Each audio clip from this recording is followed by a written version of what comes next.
I'm, I'm so annoyed because as well, like, I'm just used to clicking that start streaming button. It's not start recording just below, it's always start streaming. And all of a sudden I look to the left and it's like where it's normally it should be offline and everything is like 0 viewers and it's like, what the fuck?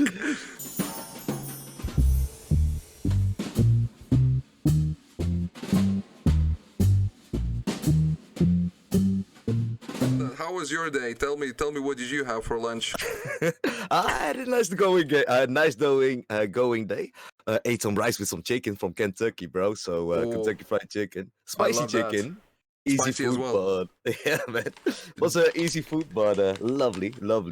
Nice, Bro, nice. today was bringing my elder brother was going to take his family towards a holiday, mate. So the airport is in Germany, and his flight was on 6 a.m.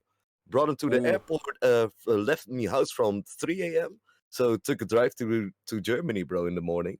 So quite a productive day, bro. Yeah, no, I was gonna say that's a commitment. Like I'm horrible waking up. Like mornings are my sworn enemy. Like it doesn't matter what the circumstance.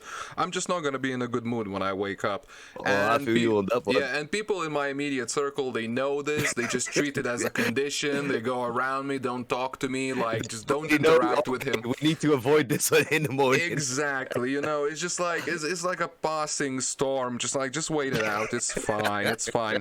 But I do make myself be productive if something needs to be done and it's a one-off. If it's not a routine, like I can do that horrible 5 a.m. flight. That one time and but I'll not wake up.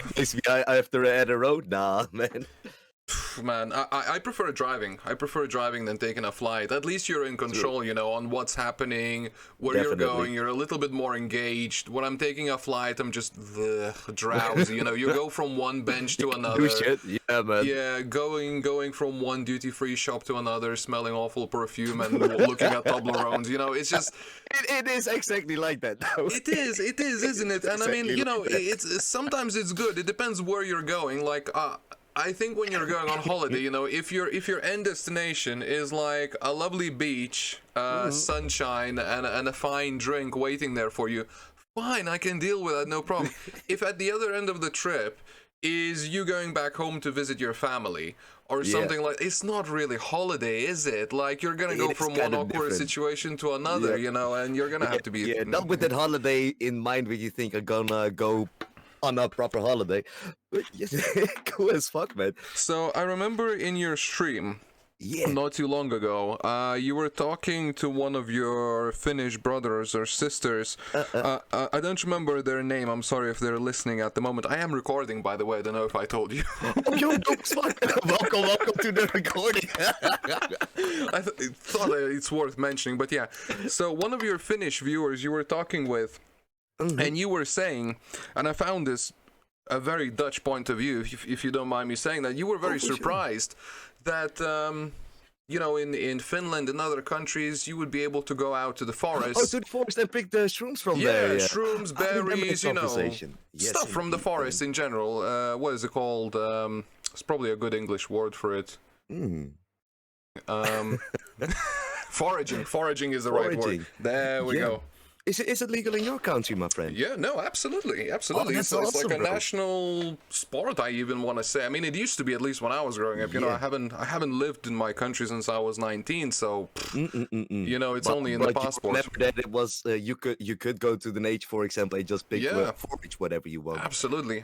In the Netherlands, there was in 2021, not very recently, it was on the news that if people could go to the forest, they legally could pick out a little bit of a kind of flower over there, man. But it's illegal to pick from the Netherlands like that, man, or forage. Okay, I see. I mean, I've heard similar, if not the same thing, from Germany, but I thought it had more to do with how people felt about it rather than laws and possible implications following that. There are actual laws about it in the Netherlands, man. The Netherlands doesn't really have proper forest. It's just a huge park. Yeah, Yeah, park. no, I've noticed. I've been twice. Both times I've been to Amsterdam exclusively, so I don't feel like I've experienced all of NL.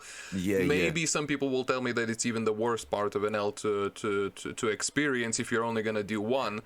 But it was still nice. I did like it. It was very shocking coming into Schiphol the first time for a land. Okay. And you're getting closer and closer and closer to the water and closer to the water, and all you can see is water on the side of the wing, right? And it's like, is ground coming?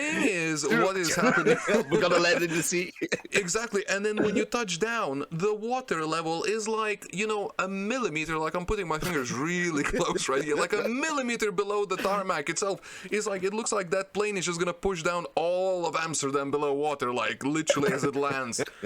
Damn, son, I wouldn't be so, like, calm sitting there all the time, It's really cool that you experience it, though, my friend. How long did you stay in the Netherlands, though? Altogether, maybe a week. I think first time it was, like, 3 nights, second time 4 nights, maybe. So, put together, maybe a week altogether. Yeah. Oh, sounds like a lovely time, though.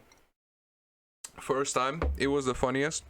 Second time, it was just revisiting it properly, but first time... everything is new. You gotta experience a new country. Yeah, so it was me and my girlfriend who had just moved in with me, now my wife, and we were just sitting there watching film after film, just binge watching, just not having much to do with the evening, and we watched Harold and Kumar, the first one, right? They go to White Castle, it's all good and everything, and then it was already around midnight when the film finished, and we were like, oh, let's watch another one. Oh, let's put the second part. Let's put Harold and Kumar go to Guantanamo Bay. I don't know if you've seen it. You guys watching all the good movies, yeah? Yeah, I know. But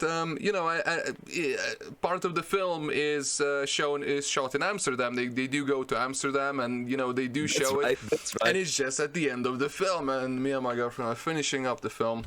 It's like 2:30, 3 in the morning. Should go to bed. We both got work tomorrow. And it's like, do you want to go to Amsterdam? Yeah. That's how you came to the idea you both got the idea to go to Amsterdam like that. There and then. So it was 3 in the morning. I just, picked up my phone. We weren't rich or anything. We just had like a bit of money on a credit card that the bank gave us. So I found some cheap flights for that same morning. So like, let's say 6, 7 a.m. You just went sporadically out of nowhere, out of the blue. Out of nowhere, just completely random. That was the most impulsive thing that we did, I think, together. In general. Love the way you two adventure, though, my friend. Yeah, no, it was. It was so much fun, but dude, like, I was so dead tired because that day I was working. The next day I was supposed to be working. You was actually working, and then you came up with the idea together when you were watching Harold and Kumar. Yeah, just off and go to Amsterdam. So movie can inspire you, Yeah, so we caught a flight from Gatwick that went to Schiphol. It was British Airways, but it was super cheap, the flight, because we bought it in the last day, basically. How long does the flight take, my man? Oh, it's only an hour. It's only an hour. Flight. Oh, okay. Yeah, so it's fine. But we still fell asleep, and it was lovely. It was comfortable. It was flying something that wasn't Ryanair, so it wasn't constant like notifications. We're selling lottery. There's duty free. There's food. There's You get bombarded with that shit in Ryanair, yeah.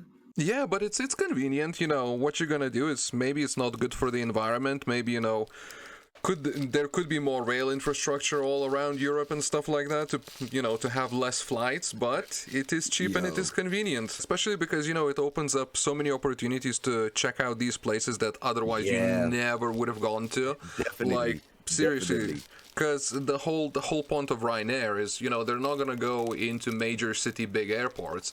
They're going to go near the city, smaller airports, and turn them into something. So all of a sudden... That's true. There's a point to going there.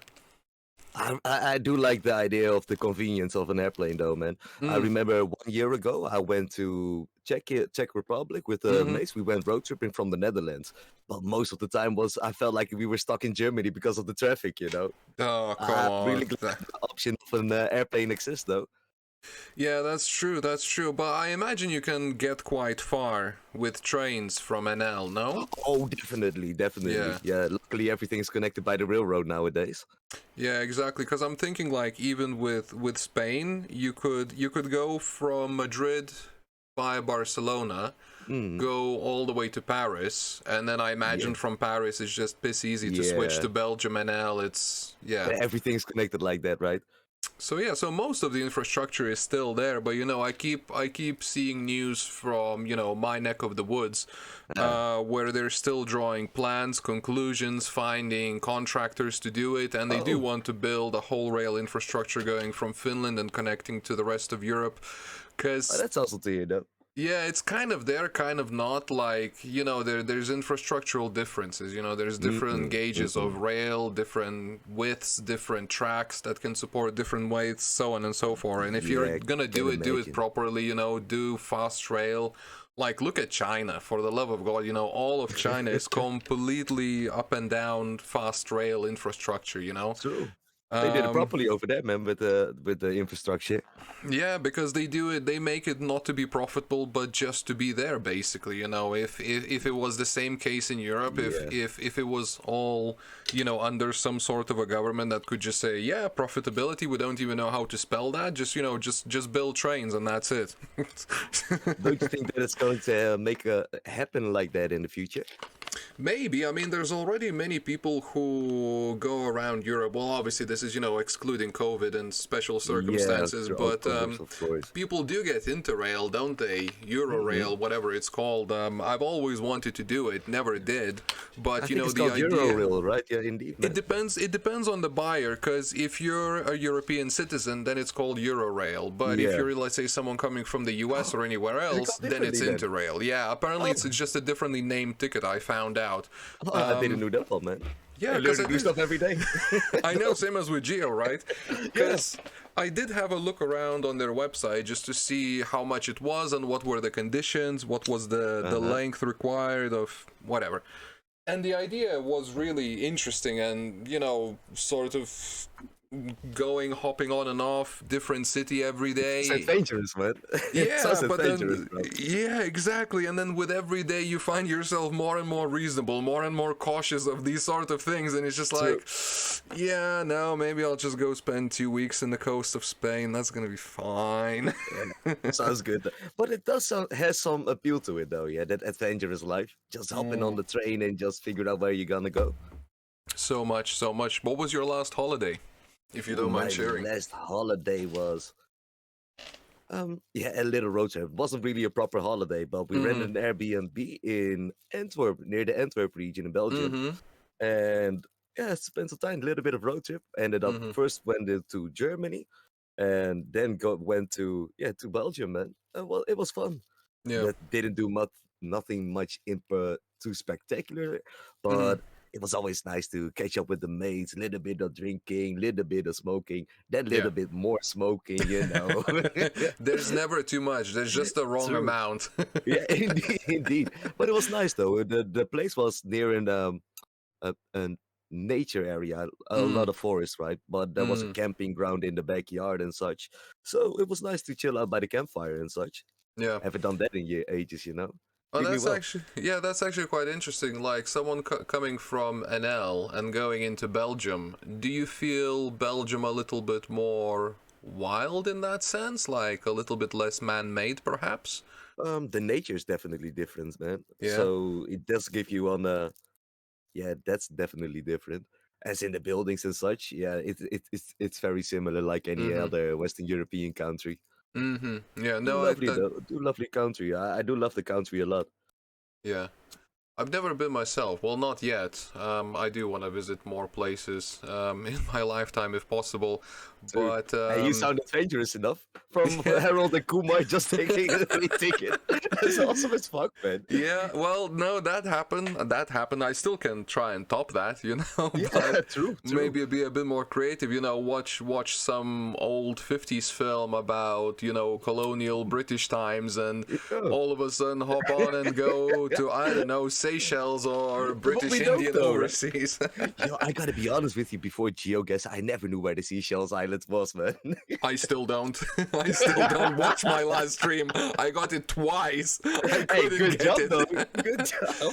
Because one of them was playing flags. I'm just horrible with flags. And another one gonna torch up as well, by the way. Happy blazing. Happy blazing, exactly. And another one was like just like a very nice drone footage. You know, it was just like a drone hanging there, blue water, bit of a hilly island. Yeah. And I went, I don't know, Vanuatu or something like that. I couldn't see a single volcano. I still went Vanuatu. It wasn't. It could have been. Yo, I Could have have been. no idea how to even recognize certain islands as such, man. Hey, but playing GeoGuessr, did it inspire you to pick out a country to ever visit or such? I think it just reinforced what I already thought about certain countries, like, for example, Chile, down south. Oh my God. Beautiful, oh my God. bro. It's absolutely stunning. Definitely. We did a challenge recently, me and my subscribers. We do daily challenges where we play every country of the world. You may Awesome have as seen it. fuck. You are in my Yeah, subscriber yeah. chat, technically. I love it, bro. Too many months more, man. Yeah, exactly. Thank you for the support. And we had Chile not too long ago, and you know it's 5 locations. You're not gonna see the whole country in one seed, but damn son, like the seed that we got, like top to bottom, and it was like pristine nature, each and every one of them. You didn't get like a whiff of a city, right? Oh, I see. But it was, and because of its geography, because of it's so damn thin and tall, like it's so, well, I'm not gonna say easy, Yeah. but you know, you can kind of guide yourself to, oh, this is deserty, oh, this is just, you know, basic mountainous, oh, this is like Patagonia. Yeah, indeed. So as long as you can like divide it into 3 sections and then maybe try and narrow it down a bit more, well, you might do okay. You might do okay. Hey, you need to recognize it at first, right? That's the hard part for me, mate. What about you, man? Have you checked out some brand new fresh countries for your travels? I really would love to travel to Bhutan, for example, but I've looked up into it and I've understood that traveling there is quite difficult, right, with the whole regime and such. Oh, I didn't know. Yeah, if you want to travel somewhere, you gotta do it under a travel guide, and you gotta take a pit stop you're gonna be hauled besides the road by how do you say it, man? Police officers and shit. Really? Every 20 Wow. meters and such. So a lot of hassle, but the country seems beautiful as fuck. I never knew it was so beautiful before I opened up GeoGuessr, brother. Me neither. I've learned, and you know, I've learned many new little things about it. Like someone told me that you're not gonna find cigarette packs as garbage in Bhutan because smoking is just banned. Oh, I didn't do that. Okay, I don't want to go there, man. I don't want to go there, man. There's also a country that GeoGuessr made me dislike, though, bro. I bet it's super beautiful and it's a super nice country. People are very lovely over there, but I don't like San Marino, man. I don't like San Marino, dude. This is GeoGuessr, bro. San Marino fucks me up so many times, bro. Hey, man, I can put a personal spin on this, right? I mean, full love sent to San Marino and everything else. But I did go to Italy when I was very young. When I was 11 years old, my mom took me, right? And it was and it was a bus tour. So imagine a bus ride from Kaunas in Lithuania all the way down from Europe and into Italy. How long did the bus ride take, man? It was a straight bus ride, so it was a sleeper bus, right? The seats would convert into full flat beds at night. Oh, that's nice, man. And the bus wasn't full. The bus was like maybe 10, 12 people, so each person got like 4 or 5 seats to themselves. Oh, even better, bro. You can walk around and such. And they had 3 drivers, so they were constantly on a rotation to never stop, basically. Oh, that makes a pleasant drive then. Yeah, it was all right. So we only stopped like a few places, you know. We stopped like on the way there a couple of times in Poland, once in Czech Republic, I think. We had to make a proper stop in Austria because the drivers had screwed up with their sleeping schedule. So we had to take like an extra long walk around Vienna. But it was lovely. I enjoyed it. Happy accident, right?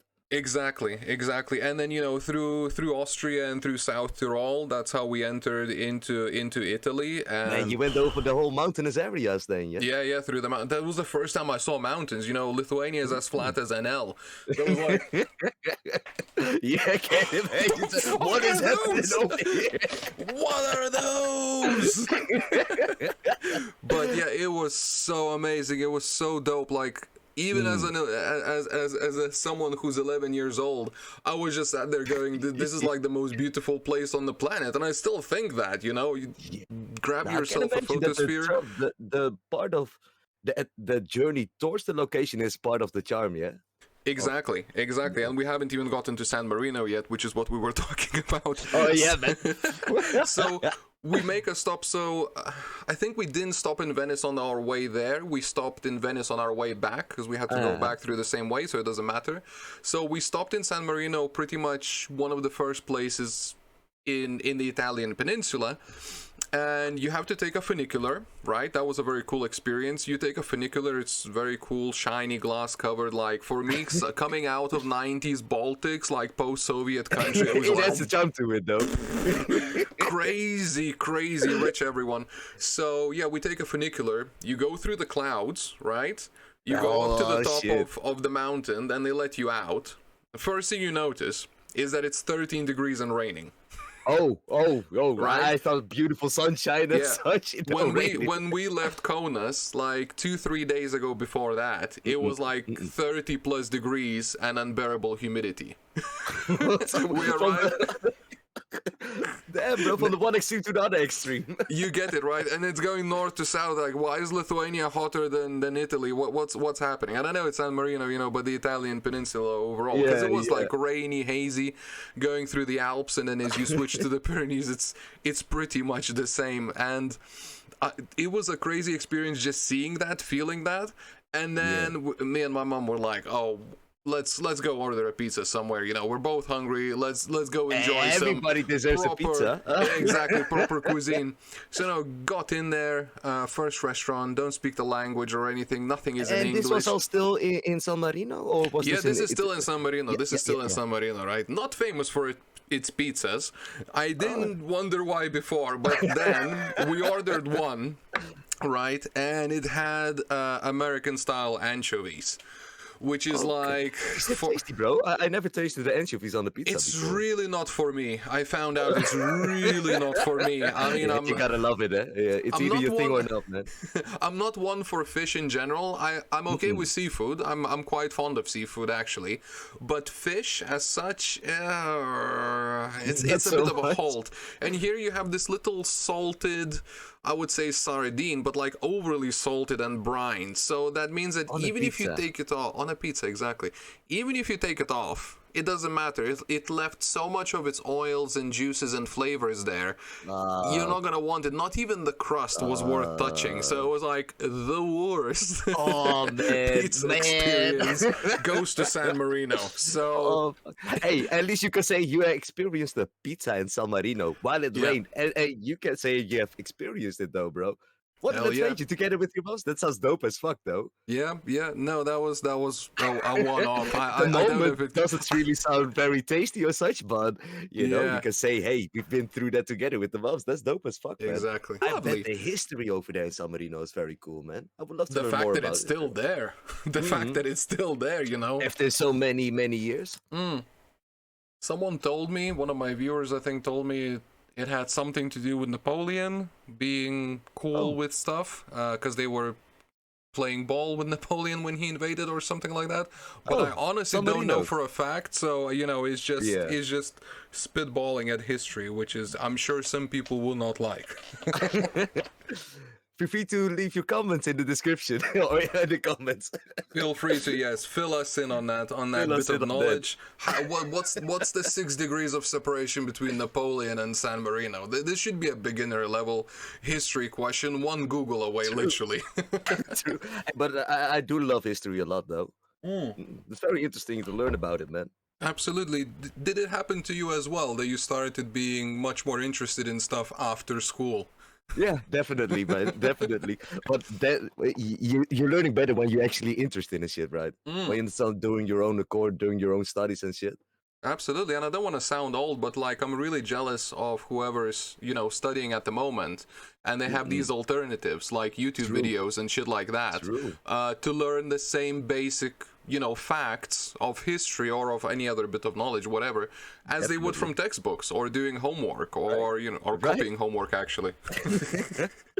Yeah, I think it's maybe a little bit of controversial um opinion, but I think that the schooling education system is kind of getting outdated by the abundance of knowledge that we can get from the internet, for example. Like you mentioned, man, we can learn Mm, for a lot more nowadays than comparable 50 years back when there was no internet yet. mm.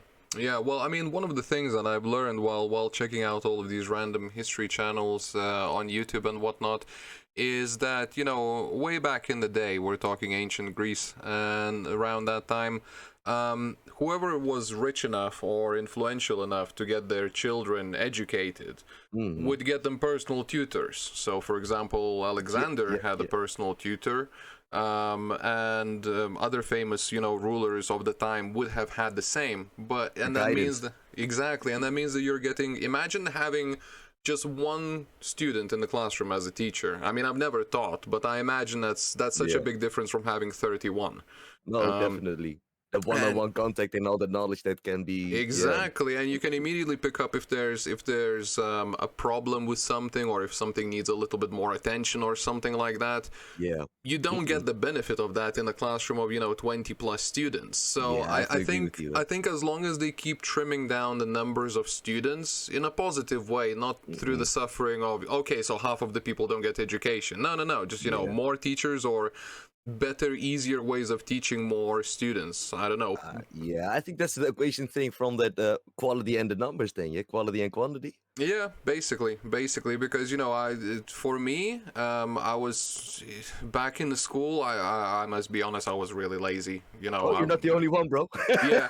So but lazy in a sense of I wasn't against learning stuff and Yeah, all that. It's just sometimes I felt unchallenged yeah, in unmotivated some because it's subjects. not.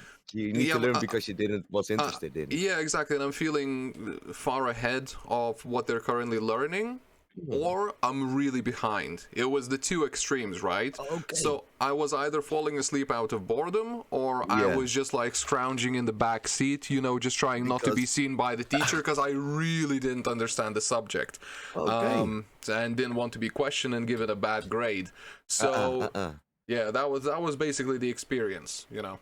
Did you had a But fun time during school, man? During fun, fun. How do you say, man? What were your favorite topics on school?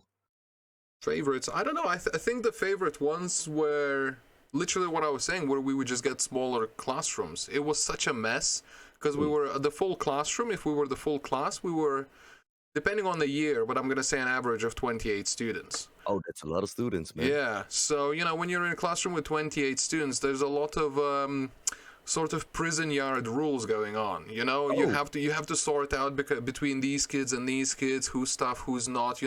Someone said something to you in front of 28 people. How are you going to react to it? That oh kind of snap! stuff. When you trim it down to like a classroom of 8 kids, 10 kids. So, for example, English, we had extra high level. Maybe you can tell. So we would be 8 students max, right? So that was like quality education, Yeah, 6 times a week, English, only 8 of us in the classroom, and the teacher would just kept going and going and going I nonstop. bet the quality of the education goes up, man. It does so much. And I had the same with physics once, because when you finish year 10 in Lithuania and you move on to year 11 and 12, which is in most other countries is high school basically, you Yeah. select which subjects you want to focus on before you enter university, right? So you say, I want to focus on, I don't know, physics, history, English, and math, because I'm going to study this and that requires it. Mm-hmm, And you mm-hmm. do, right? So those who have selected physics, for example, like I have, ended up in a classroom of, again, maybe 10, 12 students, and it was just much better quality, just not only of education, but just of the social. It's much easier to interact with 12 people or 11 or 10 than Yeah, with 28. yeah, definitely, definitely. Yeah. Mm. So that was a big difference to me. But yeah, subjects that I was cool with in general, I wouldn't say loved. I would just say I would tolerate was Nicely English. worded, bro. Yeah, English language, in the later years because I just had nothing to do there, yeah. and physics. Yeah, I'm gonna say physics. Why not? It's come in handy several times. Just watching some documentaries and stuff about space. It's like that's some trippy shit right there. Man. Yeah. You like those documentaries as well, yeah? Yeah, there haven't been that many quality ones, or maybe I just haven't seen them, but I really used to enjoy the BBC ones of Professor Brian Cox, and there was the name escapes me, but yeah, BBC documentary in general seems to have been... I love the BBC for their documentaries a lot, my friend. Definitely. Lots of David Attenborough when it comes to nature. Classics, man. Legend, absolute legend. Inspired me to go visit the Natural Museum. Is it the full name in London? Yeah, I've been there David several Attenborough times. inspired you to visit the museum over there. For sure. First of all, I didn't know it existed, but then when you learn about bits and pieces, then you learn that there's a place where you can go check it out, experience, read about it more. Sure, no problem. I mean, of course, I knew there were museums in London. I wasn't living there, but just to find more reason to go and visit, that was definitely the driving force. So I ended up visiting that museum, I don't know, 3-4 times, maybe in 5 years, and I still wasn't tired of it the fourth time. It was so interesting over there. Then.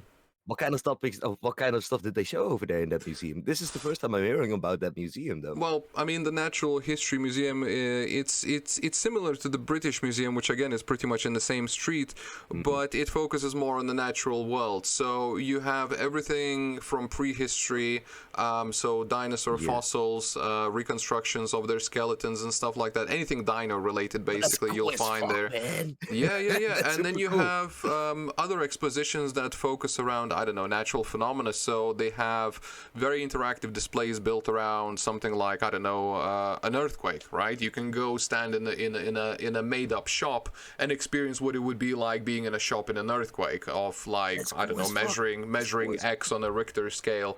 It's really awesome. Nothing's gonna fall from the shelves. They have everything, tethered, but still, shit starts shaking around you, and you're like, I know I'm standing on a machine. And I can just still gets to your head, yeah. And I can step off of it any moment, but at the same time, you're like, what if this was, just a casual occurrence in your life? Like every 5 or so years, just the store shaking again. Well, there we go. It's like an odd experience, though, man.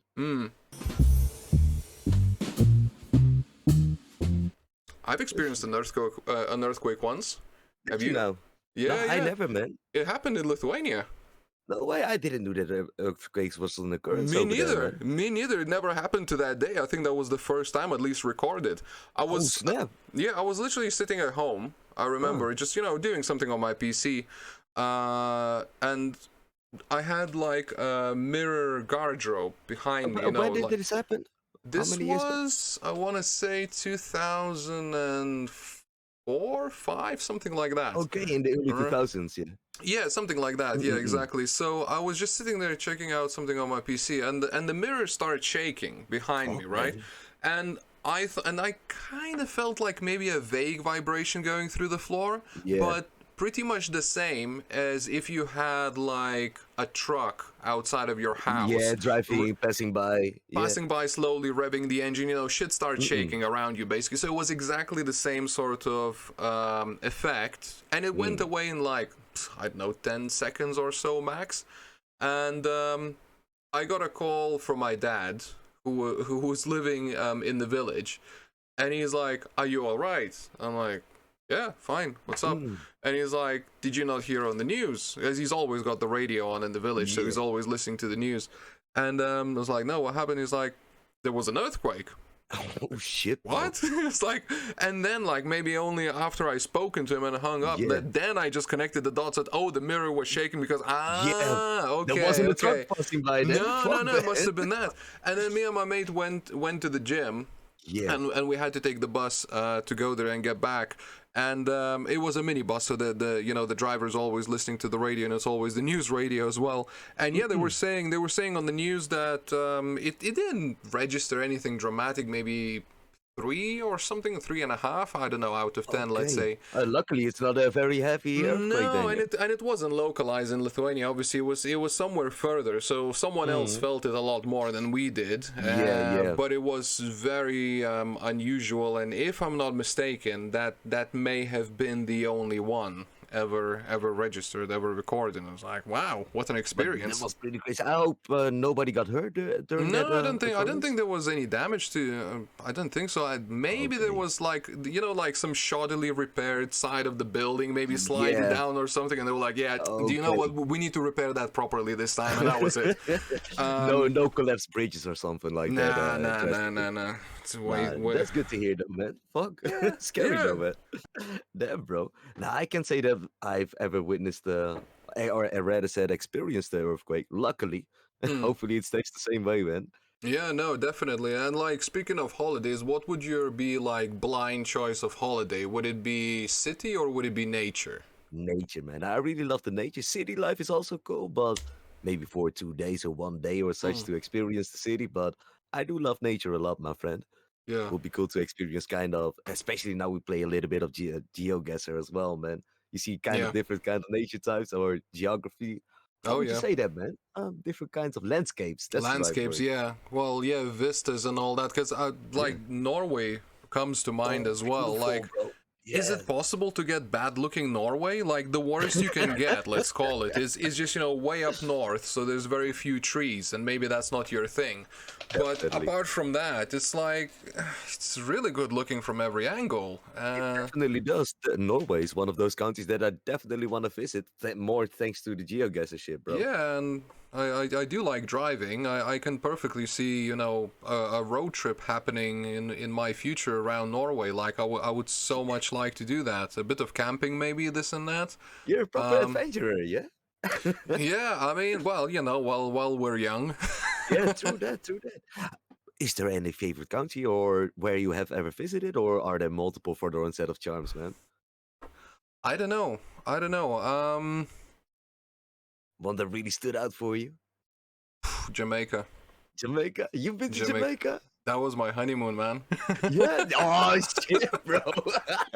How was it? How was your experience in Jamaica, bro? Dude, Wait, it was. I gotta line up to that, bro. Yeah, no, please do, dude. It was crazy. It was absolutely off the hook.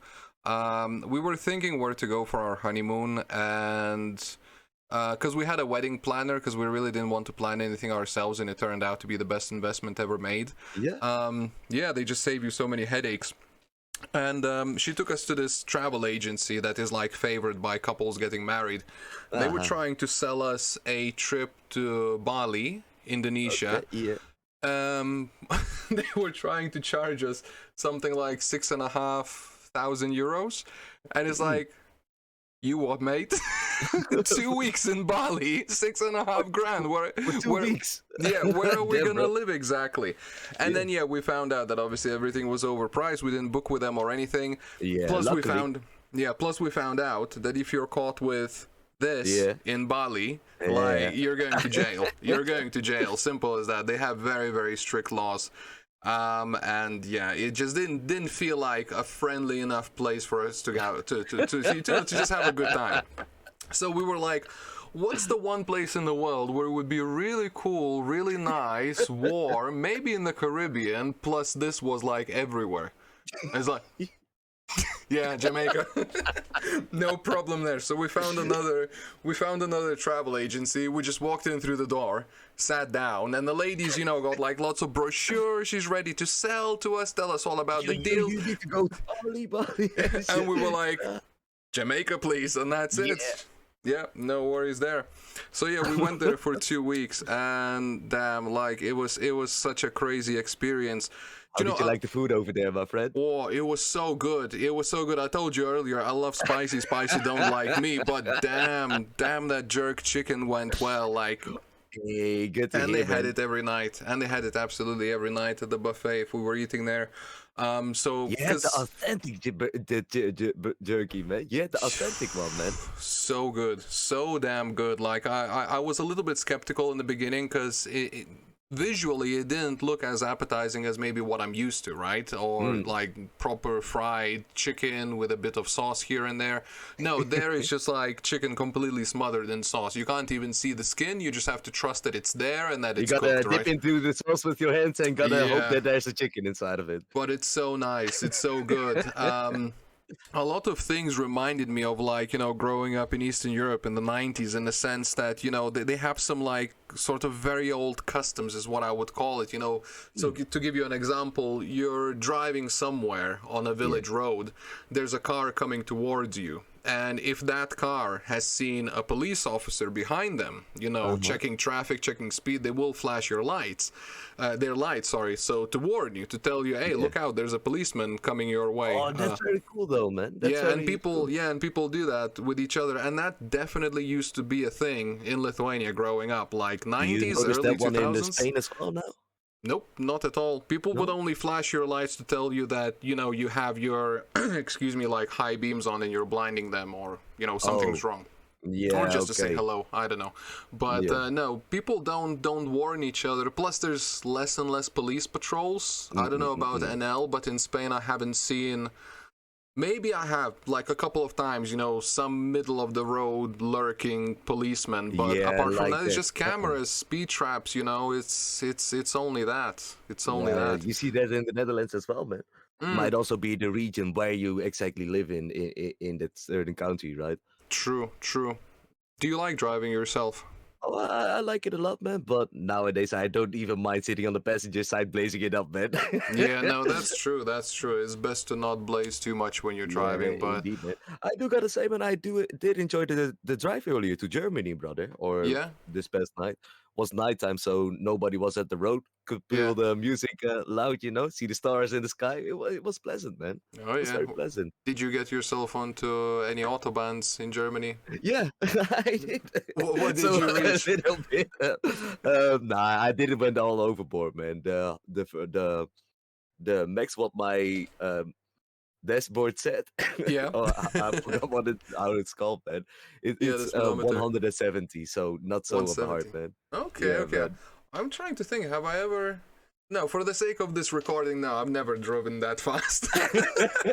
Since I've never been to Germany. Bro.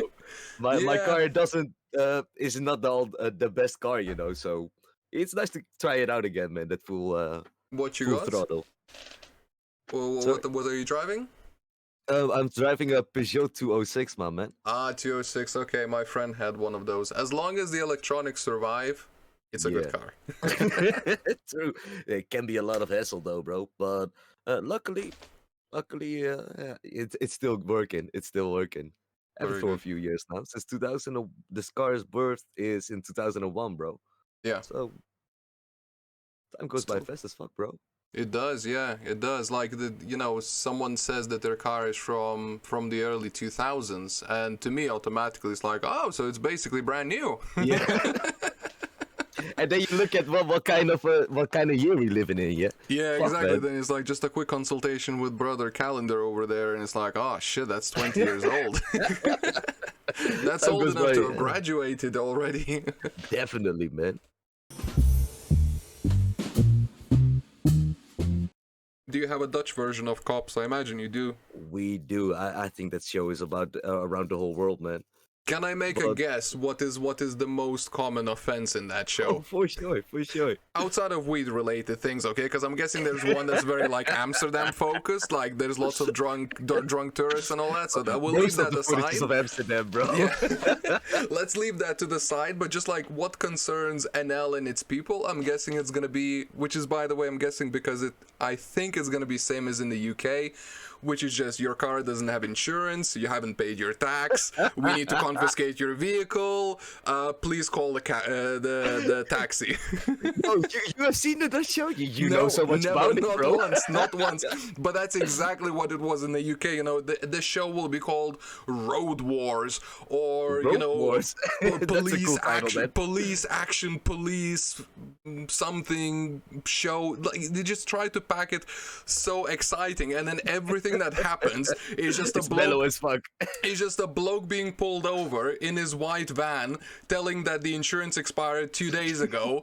He can't afford to reinsure on the side of the road, so they just come and collect the vehicle, and that's it. And they wasted like 10 minutes showing you all that. Oh, for fuck's sake. Exactly like that, man. Exactly like that, bro. But that's a blessing, isn't it? That means that, you know, shit is good. Like, people are not committing horrible crimes. There's not... Rather that than what we see on the American version, for example. Oh, right? man, that is just, like, non-stop. Non-stop. Like, I know mostly we get clips. You don't get, like, the full 24/7, you know, feed at you. But damn, those are action-packed scenes, aren't they? It's like everything is like, wow, these people just play GTA in real life. Exactly like that, man. But damn, man, I'd rather have this mellow news stories than the shooting shit happening. Like yeah, GTA, no, man. it's bad for TV ratings, but very good for just for a living, just for staying alive. Fuck, bro. Definitely, man. Yo, did you ever had a dream job for yourself when you were younger, man? It's probably more than one. I don't know. I think I was completely lacking direction up until I went to university. Even as Direction I chose as in choices what of to life. do. Yeah, what to do. Literally, what to do. I remember my mom reading this book to me when I was little. It was called "What Do People Work All Day Long?" And it's I think it's by a British or an American author. I don't know. So it was translated.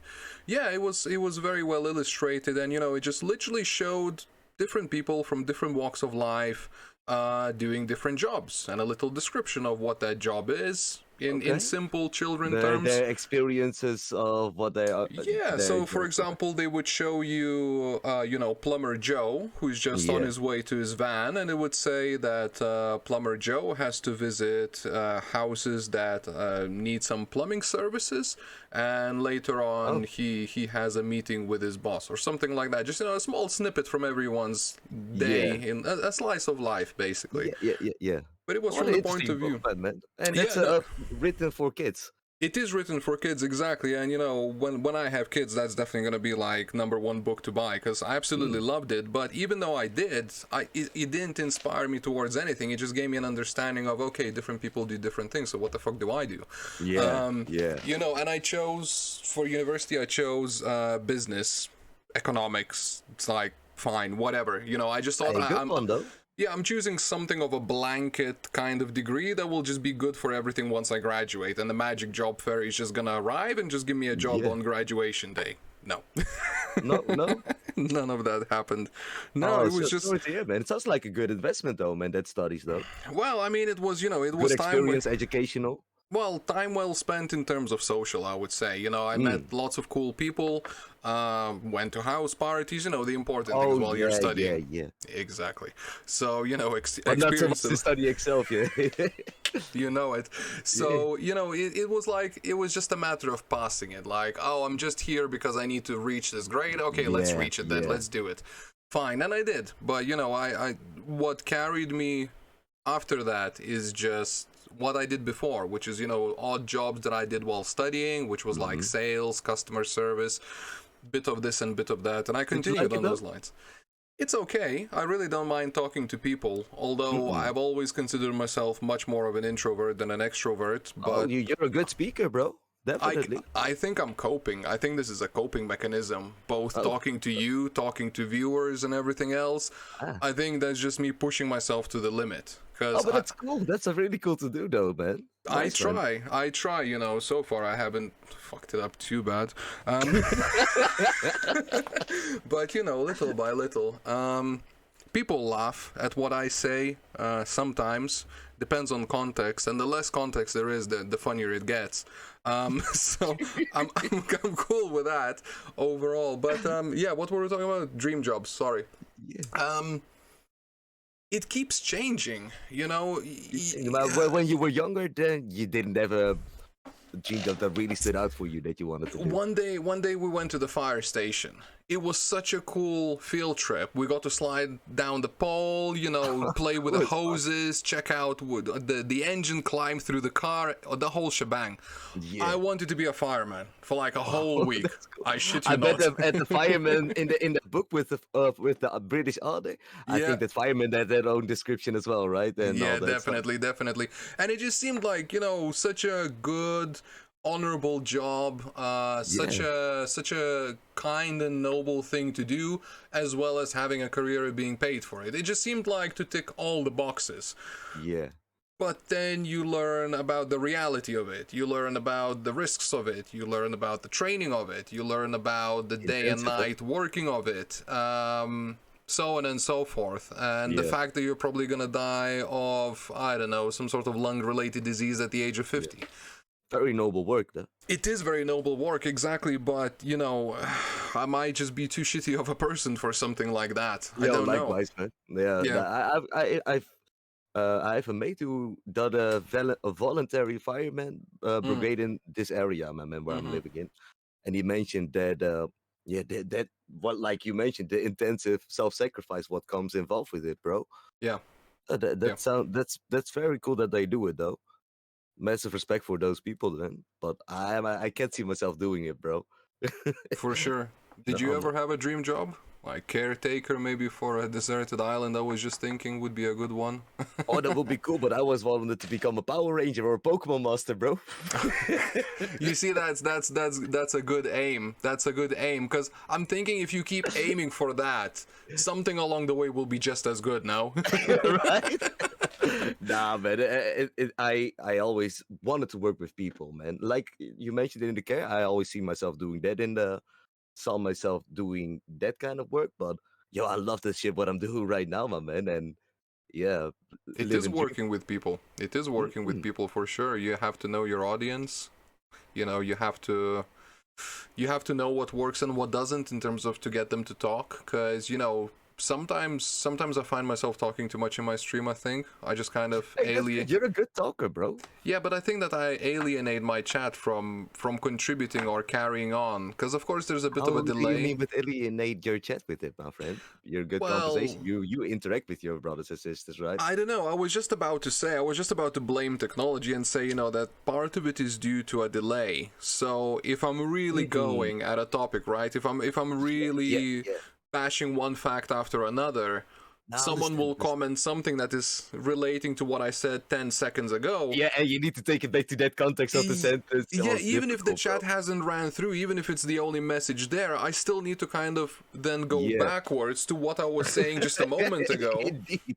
You know, and tricky shit, bro. Tricky shit. I feel you on that one, man. It is, and maybe I don't talk too much. Maybe I talk too fast and I just put too many, as I said, points out there, you know, for people to consider.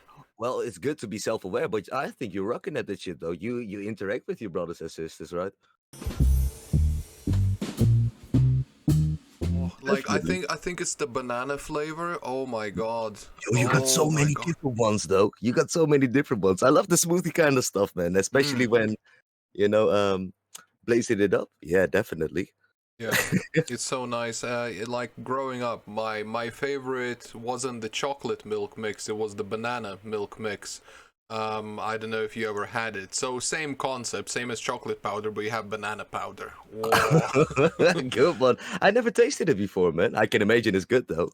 It's good. It's very similar to the Luza thing, which I think does have a little bit of milk in it to give it that smooth texture, but my god, if anyone's out there wondering what beverage of choice to go for when visiting Netherlands and blazing it up in a coffee shop, like, I highly 100% recommend Luza.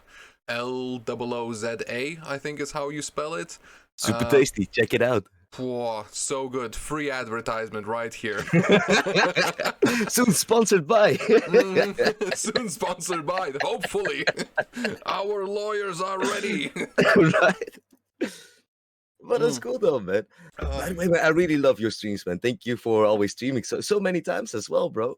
No worries. I mean, I do it as often as I feel sort of comfortable and not overdoing it at the same time. Like, I Hmm. enjoy the days that I stream, but I also really enjoy the days that I don't stream. Yeah, And yeah. The it's just balance.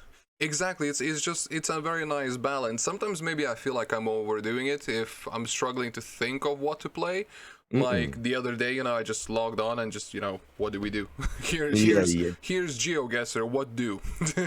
But that's the beauty of it, right? You don't even have to play the game eventually. It's about you hanging out with the brothers, not the game, right? Very much, yeah. I mean, one of, You just want to hang out, just want to hang out, right? most of my best memories is getting stuck in a round, not because we don't know where we are, but because we're talking, basically, Right, right. We're standing there in front of a sign saying roam 20 kilometers that way, and we're just like gonna have a 40-minute chat around this area, and that's Just it. hanging out, yeah, man. Yeah, it's just good vibes, good vibes.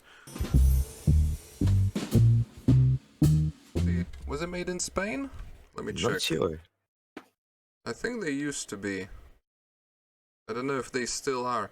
But one thing I've noticed, do you use clippers for a lighter? These sort Mm, of things. sometimes, but they always break off me, man. Do they?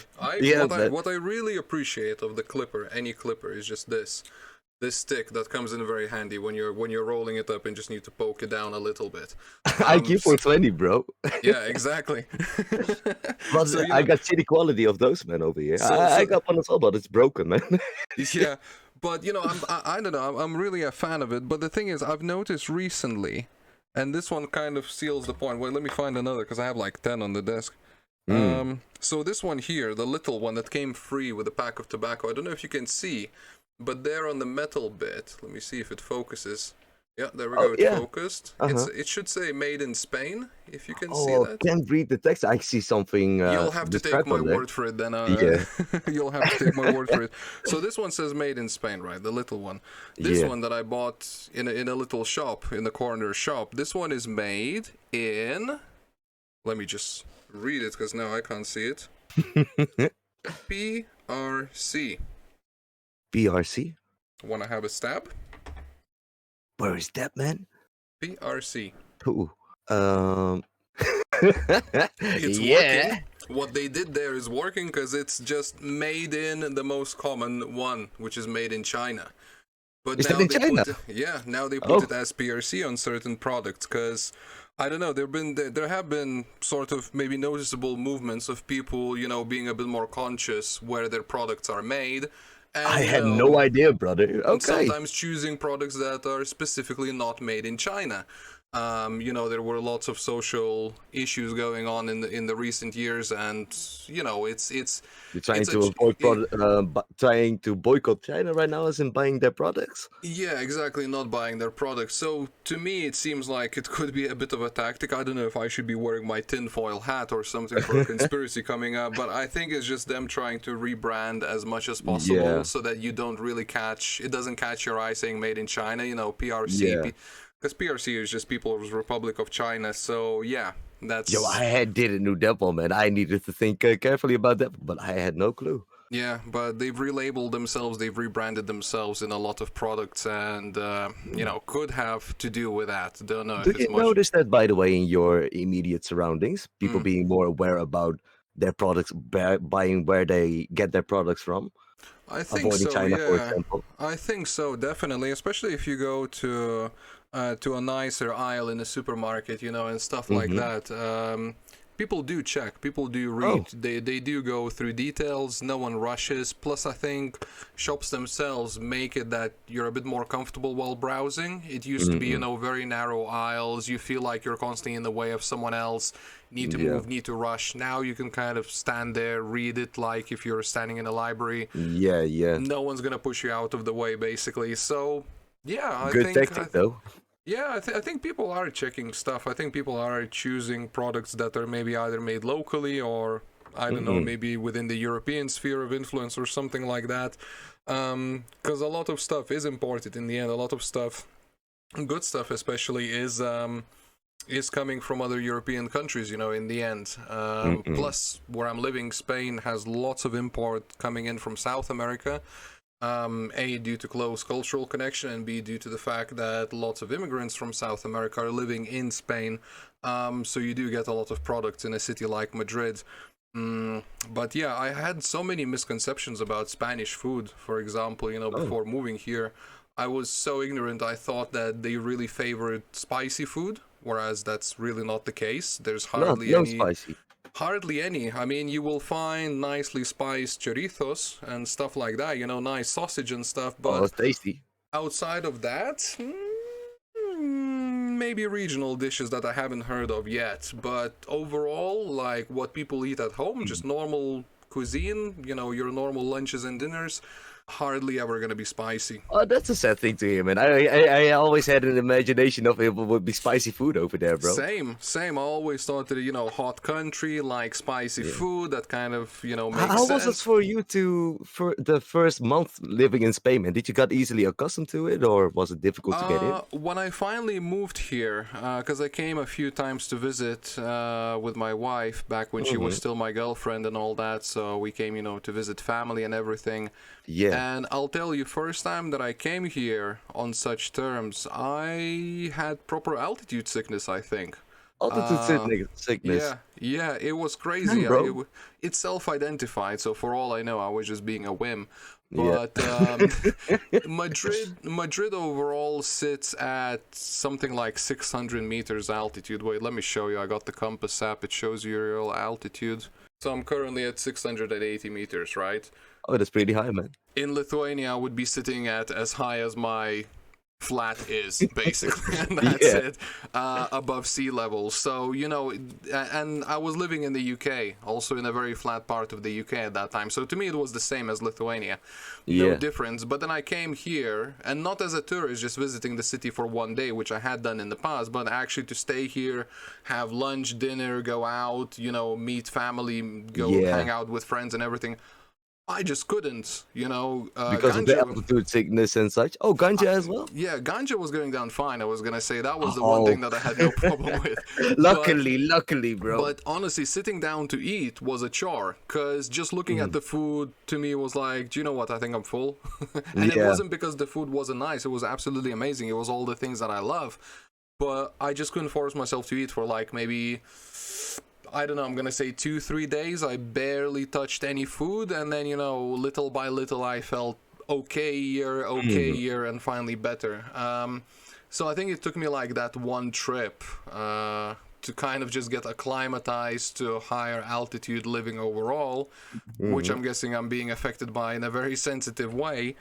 And then once I came here a couple more times and then eventually moved, it was all better. So I can't really tell much. I mean, my ears still pop whenever I change altitude, but living where I'm living now, I'm okay with it altitude wise. Ah, that's good to hear then. Well, then, bro, it sounds like a pretty rough getting into the country then, or so how do you start living Experiencing there? it, yeah, or experiencing it for the first Experiencing time at it. least. Yeah, you just really don't expect it. You don't expect a factor like that to influence you so much. You just think, oh, mountains, pretty, and that's pretty much that, because you do get Yeah. to see some mountains around Madrid. It does get very nice on a clear day, but yeah, you never consider any sort of consequences of that. And I remember last couple of places where I worked before my current job, I did have quite a few Dutch coworkers, some of whom Working over there in Madrid as well? yeah, working in Madrid, exactly. And some of whom had come over straight from living in the Netherlands all their lives. So they were basically Yeah. recruited, offered this position because they needed Dutch speakers in my company. And yeah, they just made the move. And, they were settling in and coming into work pretty much the first or the second day after their plane landed. And it was just like flushed, pale, just like not feeling well. And Also it's because like, of the altitude, yeah? it's like, homie, I think I know what could be your issue. Yeah. Yeah, we're flatland brothers like that in that sense. Oh, fucked up, man. What games would are do you wanna playing at the moment off stream, if any? I've been trying to get into chess a lot more, my friend. Oh, really? Yeah, man. Okay, I still okay. suck at it though. But it's fun to do. I like chess a lot, bro. Okay, that's fine. I mean, I've learned how to play chess. Well, I mean, some time ago when I was still in school, whatever. But I don't think I ever enjoyed it as much. I always found it to be very competitive. It is. Um, It surely is, though. yeah, I don't know. I do like competitive things overall, so I don't know what it is about chess and the competitiveness of chess that makes it Mm-mm. so different. What do you like about it? The tactical aspect I really like about it, and the Hmm. fact how you can see how people are exactly, man. When you, for example, in the coffee shop in the Netherlands, when people Mm-hmm. buy the ganja, they sit inside and play some chess together. Meet some new people, play some chess. Yo, happy Mm-hmm. blazing over there. And you can see when people are playing very defensive or very initiative taking. You can see them Mm-hmm. hesitating. You can see, it's a nice way to get to know people, man. Chess. Okay, that's very interesting. I mean, I can probably relate to that. I do like playing cards. Like I'm trying to organize a poker night now, right now, with some friends and Oh, everything. that's It's cool, like man. I haven't done it in like 2 years or something, right? But now everyone is nicely vaccinated and and everything, so it Mm-mm. feels okay. It feels safer, to get like I don't know 6, 7, 8 people in the house, do nice sit down of poker and everything. But Seems I cool get, as well. yeah, but I get where you're coming from with that reading of people by how Yeah, they interact with you through certain games, because yeah, poker is man. definitely one of those. No, Even though definitely. everyone is dead certain that they have the best poker face, they don't. They Definitely, man. don't. It's way different when you play poker on the computer or in real life with the face to face, though. Oh yeah, no. Definitely. Every time, like I've only played poker, like sort of, let's say, online poker once. Mm-mm-mm. Because I wanted to make a bet on a basketball game. I wasn't sure how to do it. My friends told me that you can do it through all of these betting websites. They give you Yeah, like €5 for free when you join or whatever. I was like, fine. I just want to make a bet because I got drunk one night. I said I will make a bet on that team on yeah, that game, and I was like, how do I do? How do you physically make a bet, right? yeah, Obviously you can go to like one of those little shops next to like a casino yeah, where yeah, yeah. several doorways and corridors to pass until you get to a Shady as fuck. shady as fuck window, shady as fuck person sitting behind the window taking your bet, or you can do it online. So I was like, fine, fuck it, let's do it there. So Yeah. because I did it and my bet won, because I was just Hey, betting on the nice. team to win. So it wasn't that Oh, much of a payout. So let's say those €5 that I put came back as maybe 650, let's say, yeah, okay? yeah, yeah. And that was it. But I was like, okay, so what do I do with that 650? You can't cash out, it said, until you have at least like €10 in your account. I didn't really want to bet on anything because it was the finals, it Yeah. was end of the season. And I was like, fine, let's go spin the roulette, let's go put some cards, play some cards, whatever. And that was the only time I found myself shouting while playing poker, or roulette or something like Yeah. that. Well, obviously, Intense as fuck. yeah, but with poker in particular, or with blackjack, you don't want to show emotion while you're playing. You try to stay stone cold, like Pull on the poker face, yeah. blue steel it at the very least. Just keep it Yeah. steady, whatever you're going with. And yeah, I found myself shouting at the screen, and later on, I found out that's just the normal way of playing online poker. It's just screaming at your laptop or whatever throughout the experience. It's really cool that you still play poker, though, man, and that you're gonna organize a night with the mates like that, man. Yeah, it just feels like, as I said, it hasn't happened in a very long time, and it's a very good social. We get to sit and talk and moan about things, and at the very least, listen to some music. Like the old school days, man, before all the whole pandemic shit happened. It doesn't even exist to me anymore. People have started using BC as before Corona, because like. Is that a thing nowadays, It BC? kind of, yeah, BC. If someone says, oh yeah, in the Yeah, BC, before Corona. yeah, it kind of feels like that. It kind of feels like anything from those days is very unacceptable. I think I first felt this while checking out some YouTube channels, some older uploads of some YouTube channels, and watching something along the lines of the future of air travel. Yeah. Longest haul flights coming, these new routes coming, this and that happening. None of that. Like Oof. everything got halted, everything got postponed. Yeah, Um, man. I never thought I would see the day when they postponed the Olympics, let alone the Eurovision. Like, that was, what? The Euro Cup and the Eurovision have been postponed? Crazy as fuck, right? I thought Europe was gonna burn down in a night. Surely felt like it. Yeah, because, you know, things were going normal, things were going okay, but if you ask me what in general was it like in 2018 or 2017, I'll just tell you that I was washing my hands less and I didn't have to wear a mask. Yeah, Like, that's good. Yeah, that's pretty much that. not too much of a difference then. Well, never been too much of an outgoing person overall. So in the beginning of the lockdown, I'm not gonna lie, for the first month or so, it was just, oh, thank fuck, you know, like, I don't need to go anywhere, don't need to do anything, I can just kick it, I have some new games on my PlayStation. Was made for this shit. Yeah, I'm just gonna marathon myself through this, got some Netflix to catch up with. It was a brilliant excuse to not do much.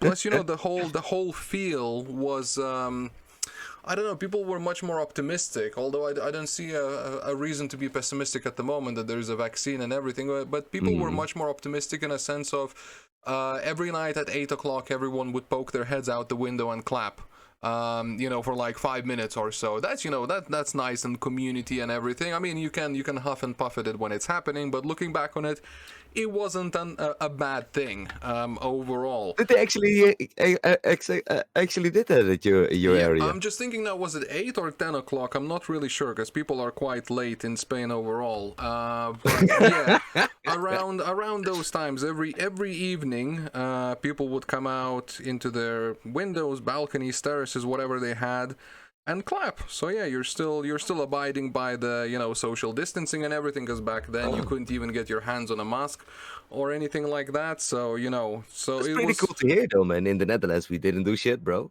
none of that. None of that, or at least in my area, we didn't do that one, man.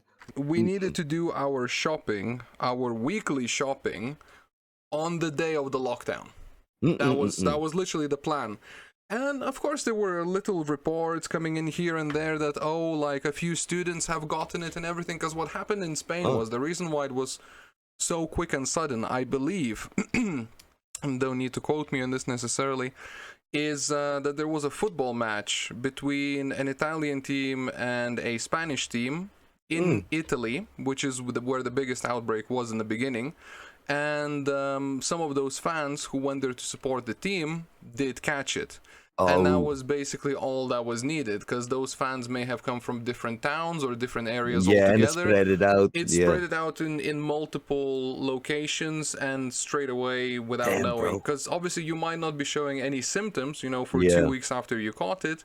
So for all you know, you just came back from Italy, and that's not a big deal. And I think that's how it spread predominantly. I don't know if that was the whole root cause of it, but let's say. No, it is a big benefactor towards it spreading through in your country. Definitely. I mean, it's a big country, but, you know, there are pockets of high population, let's say. Yeah. And traveling back and forth, not showing any symptoms, that's how that shit spread. Nice in and a time easy. span of 2 weeks. Yeah, man. Yeah, it was all over the place. So yeah, we had to do our weekly shopping. And we went to the store maybe, I don't even know, maybe 4 hours after they announced the quarantine. Yeah. To say that you can only go to shops, and if you must go to work, and those were the only exclusions, and maybe to the doctor as well. Yeah. And yeah, we were in the shop and there was barely anything. There was, you know, we needed to do our weekly shopping. We couldn't find basic things like flour, rice, pasta. There was just none of that. Just everything was already paper, toilet paper. It's as if they never sold the damn thing. It was just like it was never there. Same over here in the Netherlands, man, with the toilet paper. I don't know why toilet paper went first. People were shitting themselves literally and metaphorically, so I guess it went well. But yeah, overall it was really strange. So yeah, we needed to stitch together like 3 shops worth of shopping. Just to, you know, pull it through to the next week when Some shops received delivery and this and that. So it was getting better and better, and of course getting more and more used to the situation.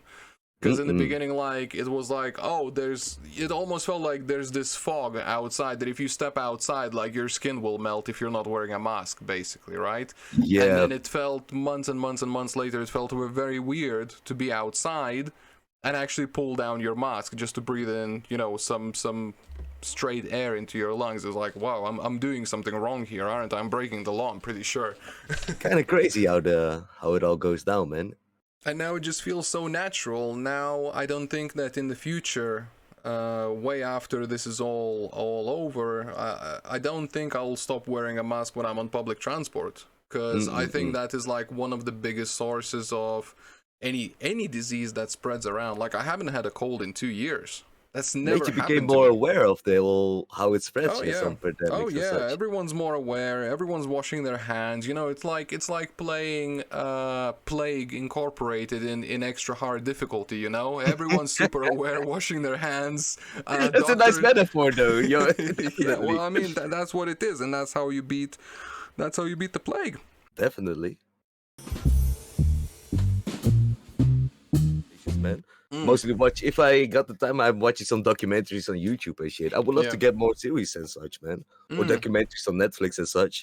Oh yeah, for sure. Like, Netflix in general, in my opinion, just should fill in many more gaps when it comes to just basic television. There's things that I miss, like competitions and stuff that I just don't get enough through Netflix. There was this show called The Beastmaster. I don't know if you watched it. Is that with that running around and through the obstacles? Exactly. That's more cool, of that man. shit, more of that shit. I want Netflix to do like a Takeshi's Castle as well. Kind That's of shit. fuck as well, man. The Takeshi's Castle. That's old school, bro.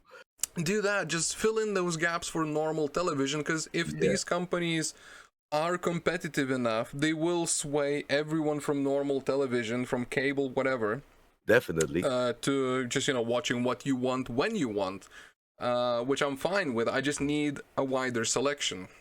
That's before true. I can That's make true. the full switch. I can even It's cool to hear that Netflix does has it though. Or Netflix in the Netherlands does has the Beastmasters as well, bro. Yeah, it's really fun to watch. It's just, it's dumb competition. You're just sitting on the couch and people are falling in the water. Like, what could be better? True. I like that shit as well, man. I was using this as a pointing device for a while. Not really smoking it. It's because of habit, right? I do the same thing, man. Exactly what I do on stream. I don't know if you've noticed. I got this red Sharpie. So I just point with it to make more of a point when I'm saying something. Hey, but that's useful as fuck though. and then I was thinking, what would be more authoritative if not a Sharpie? And obviously, no, a pipe. Just an old-style wooden pipe. Yo, that works though, man. That's dope as fuck. And point with it. That's how you intimidate people. Definitely, bro. But do you got fun? No, I don't. And that got me thinking, because I looked on Amazon, and they're a bit expensive. And I could go to the local shop and check it out, but I'm sure the price is going to be even higher.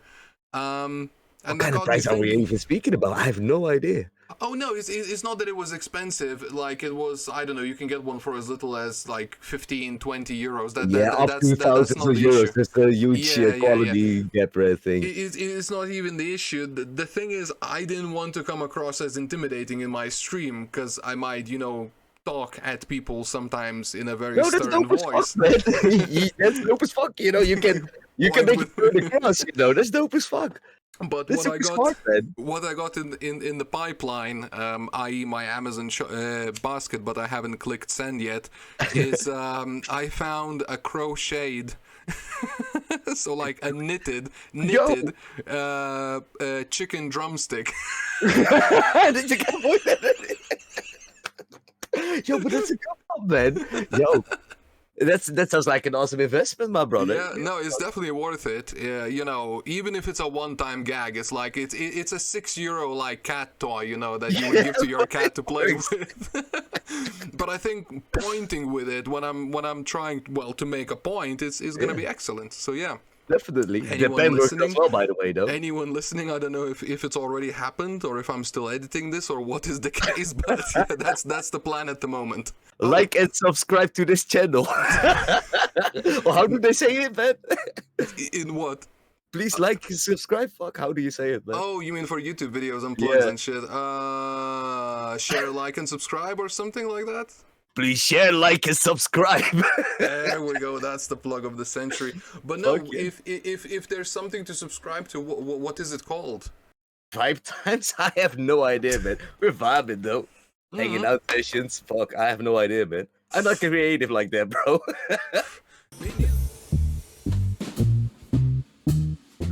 Hey, it says on your channel in the about section that you've been streaming from April last year or something like that. That's right, my man. That's right. 24th of February. 24th. Oh, February. Sorry. February. 24th February on the top of my head, man. That's crazy. Can I just say that's crazy? Your channel is massive now. I don't think, yeah, luckily we got big introductions, shoutouts from YouTube channels out of nowhere and shit. I never expected it that Twitch would be this much fun and shit, bro. I just wanted to hang out. No, man, I was only got a microphone since the 420 follower mark and shit, bro. I was always just hanging out and was playing a MMO RPG called Maple Story back in those days, bro. Okay. A nostalgic game. A lot of people were looking it up and yeah, a little bit of drinking, a little bit of smoking like we do right now, and a little bit of music in the background. And yeah, luckily, we for some reason, people stick around that shit, man. Awesome conversations, awesome moments. And we got shouted out a few times by bigger channels. And they introduced to other bigger channels, and it kind of grows, my man. I do see myself doing this. I fucking love doing this shit as well, man. You know, hanging out on stream and just being yourself and being in the moment. Yeah, same. The messages that you're getting in this, it's quite something else than welding full time and shit, you know. It was definitely scary, man, about jumping in the deep end and fuck it, I'm not gonna work. I'm gonna completely focus on. Oh, you just went full. Just full in. Wow. Full in. I had the work accident. I needed to recover, and that whole process, and it made me just stream for fun, and it exactly grew. And by this month, my brother, I just paid my bills, and that is completely 1 year of paying bills of stream shit, bro. Wow. Luckily, and hopefully to many more. But yeah, it never was my intention to do, but we grew it and I fucking love it now, and I gonna do my best for it, bro. So I started streaming like mid-quarantine, you know. Nice. Partly because I was bored, partly because I was like, yeah, I just need some social. You know, it's just me and the wife. Twitch like that because of the pandemic. Yeah, that's dope to hear, though, man. And I found a lot of people who were pretty much in the same boat, you know. It's just quarantine, what else am I gonna do? This is one of the only interactions I have with other people, and I'm spending most of my time at home. But it's a nice way to meet new people and hanging out with them, yeah. Oh, it's, you know, it's one of the best, because you really get to know people, at least through certain aspects, even if it's just through the prism of that one game and what involves the commentary around that one game. You still get to pick up on the person and the personality. Oh, definitely, man. And the ones who, you know, stay around for the other games, they come eventually for you and not the games and shit. Oh yeah, that is just the absolute best. Like I have several viewers now that have said it as well, and it's just the best feeling ever. Like, you know, I could be streaming me folding my laundry and they would still come around. Still hang out, you know. Yeah, because I'm there talking, interacting, and you know, if they like what I have to say, if I'm not offending everyone, because we do like to joke around and everything. They're welcome to stick around as well, and you know. Do you notice there's a lot of people offended or shit like that? No, right? No, not really. It's just I think it's, if anything, it's my way of how I read chat. You know, because you can't hear what the person is saying and how they're saying it. You're reading it to yourself, and maybe you just read something negative or something like that, and going to the next comment. Especially if they don't use emotes, you know, to kind of try and sway it's difficult to read sometimes. Yeah, definitely. Sometimes you just get off the wrong foot with people. They're not necessarily there to troll you or anything like that. Yeah. Maybe they just ask you what is a very simple and non-related question. something like, I don't know, to give you a more of a specific example, let's say I just failed something pathetically in Geo, and we're just Mhm. having a very sort of heated discussion about the Yeah. mistakes that we just made or something like that, and someone out of nowhere, you know, comes in, spams with a few messages, and then starts insisting on where are you Uh, from and shit like that without saying hello, you know, and it's like, yeah, that's a whole other approach to people. Yeah, why do you jump to that question? You know, yeah, why must you know? You know, yeah, where indeed. am I from before you know anything else about me? I don't know if And you've not been even read it lurking. before. It's all the little principle Exactly. shit as Plus, you well, man. know, from a streamer point of view, you know, you don't know how long has someone been lurking before they Yeah. say anything in your chat. For all So you know, the moment that they put down the first message and you notice their username, that's their beginning of your stream, basically. yeah, Before then, they didn't really exist to you, although they do. Of course, they matter. The lurkers matter a lot. That's the majority of anyone's viewer numbers and everything. yeah. I But assume always the same, like you mentioned, man. Everyone who just get type in, they just arrived into the stream, man. yeah, yeah, exactly. Although, you know, even from the personal point of view, I know that I've lurked in a couple of streams before having said anything or even hit the follow button or anything like Mm-mm. that. So that's totally understandable. And maybe I Yeah, do recognize your username. Let's say someone came in 2 months ago, really funny username, gave me a follow, didn't say anything, and yeah, now they're here in the chat saying something. Maybe I recognize it and say, "Oh, you know, haven't seen you in forever. How are you? How's it going?" or something, you know, along those lines. But mm-mm. if it's literally someone who hasn't given me a follow but been lurking for a while and then they say something, I'm gonna assume that they've just arrived, basically. So you Yeah. know, I do the same, man. them jumping to a rather personal question like where are you from, like I don't have anything against saying where I'm from, but not as the very first interaction, you know what I mean? Yeah, exactly, man. Mm. Not the. It's all the way how people approach the situations and such, man. Mannerisms and such, especially, bro. Exactly. They still matter, and they matter a lot online because of that first thing that I mentioned. It's it's already difficult to read sort of disconnected comments that are relating to what you said 5 seconds ago if you keep going on your topic.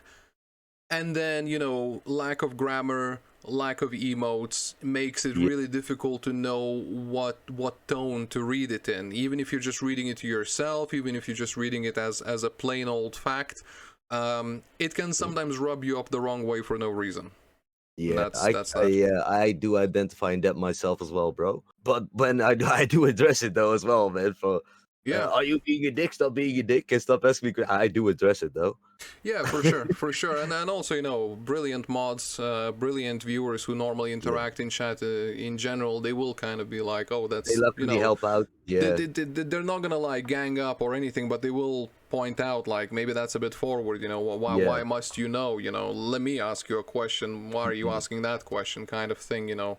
Maybe the Yeah, streamer doesn't really want to interact with you straight away if you're just, you know, barraging them with information quest, basically. You know, maybe yeah, you're a I don't know, information gathering bot there from Ukraine or something, gathering it personal could be. details. You know, I think we'll need to wrap this up for today, Yeah, and then man. I'll see what I can do with this recording. What do you say? I Yo, for think we sure. It have was nice some. to talk to you finally, though. Oh, so much Yeah, appreciation man. for showing up, man. I'm really glad to be able to sit down and do this, and we do need to do this again. Definitely, man. I hope you can make something out of it, bro. Yeah, for sure, for sure. We got that. What we got that demo. We got that No, demo down. definitely. Hey, if we could get Yeah, someone to animate this conversation, that would be that would be amazing. dope. That would be dope. Yeah, maybe we got to find some creative people. There's a lot of creative people in the streams, right? Brother, thank you so much for the nice conversations, yeah? I don't think we drew conclusions on any of the topics that we picked up. No, I think we stone picked up a talk, lot. bro. I think we picked up a lot of topics, and this can be a very nice conclusion to all of it. So yeah, we picked up on a lot of topics.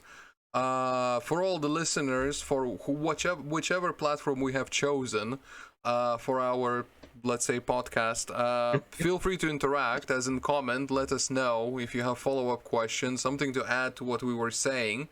So yeah, do interact, and we'll try and read through those. I think that would be a great thing for the next stream if we get some commentary from our dear viewers, new viewers, listeners, whatever this is.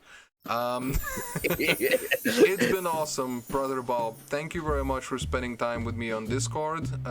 It was awesome talking to you, let's call it face to face or as much as possible. More of this in the future. And see you next time, I guess.